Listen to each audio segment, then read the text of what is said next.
It's been just 3 days since that failed bomb attempt on a U.S. jet, but already a host of new rules for air travel. Rules officials and airlines hope will make you safer, but also rules that are sure to make air travel a lot more of a hassle.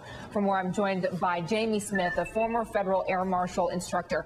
Let's go first with some of the rules for international travel. This rule about not being able to get up out of your seat the last hour of the flight, does that do anything to make passengers safer? Good afternoon, Contessa. Good to be with you again. Not really. I mean, the decision that a terrorist is going to take to destroy the aircraft doesn't have to take place 1 hour before landing. They could just as easily do it over the ocean. So that's, the concept might be good in theory, but it's actually not going to be that effective. Limiting your carry-ons to one piece that must be kept overhead, clearing your lap of even the blankets, does that do anything to keep passengers safe? Well, all of these rules that we know, all of these rules that we have are really just a Band-Aid to put on a problem. There's a better way to do this, and these rules, in a way, they make it easy for the flight attendant to see what's going on in someone's laps. You can't conceal what you're doing, and you can't access your baggage. So it's a Band-Aid. And what about the last one that we have on this graphic, clearing those seat back monitors now of internet and GPS maps? Well, I mean, the GPS map gives if they have an intended location where they want the attack to take place, it gives them an opportunity to gauge time, distance, and clearing those out, puts them in the dark. But again, if your goal is to destroy the aircraft, whether you do it over land or whether you do it over the ocean, it really is a non-issue. And what needs to take place, you can argue about whether, well, they were in seat 19A, that's right next to the fuel system, storage containers on an Airbus 330. We shouldn't let them sit in those places and choose their seats. These things are really missing the point. The point that needs to be focused on is that you have to actually start profiling passengers. You have to look at who is likely to be a terrorist and who is not.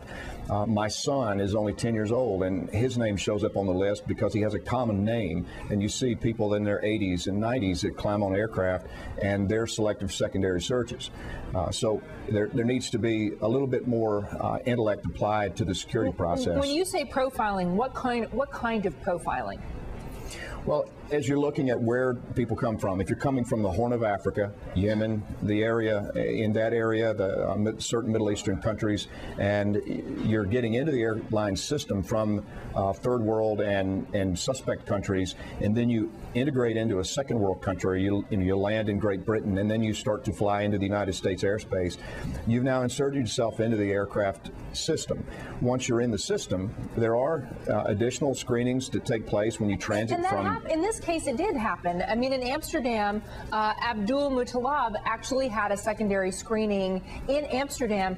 It didn't detect anything. What he was carrying was reportedly a very thin film in his underwear. Unless you're going to have, unless you have those technical devices in every place, the upgraded metal detectors, they can detect chemicals and anything that's hidden on your body. I don't understand how anyone, no matter what the screening, could have stopped him. Well, I think we're trying to rely on technology when we really should be relying on the human being. Right. And if you've ever flown to Israel, you'll understand what an effective security system can look like. You'll go through 4 or 5 security screenings before you ever even see the counter or before you get on the aircraft at all.